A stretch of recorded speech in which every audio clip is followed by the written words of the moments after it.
Moi, j'avais jamais vu ça, hein, cette procédure-là, cette procédure qui n'est pas une procédure, parce qu'ils sont pas placés en garde à vue, on les met dans un gymnase, fermé, hein, puisqu'il y a des gendarmes qui les empêchent de sortir. On les auditionne dans un cadre juridique inconnu, parce que c'est pas dans le cadre d'une garde à vue.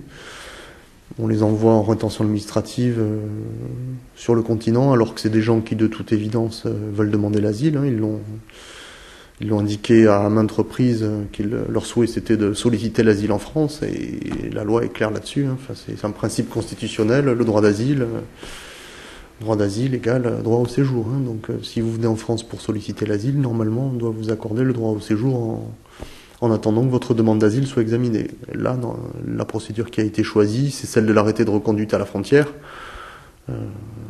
On nous indique que c'est pour préserver leur liberté. C'est un peu paradoxal de préserver la liberté de quelqu'un en le mettant en rétention. Ces agissements dans ce dossier particulier, c'est dû au fait que ils se sont retrouvés avec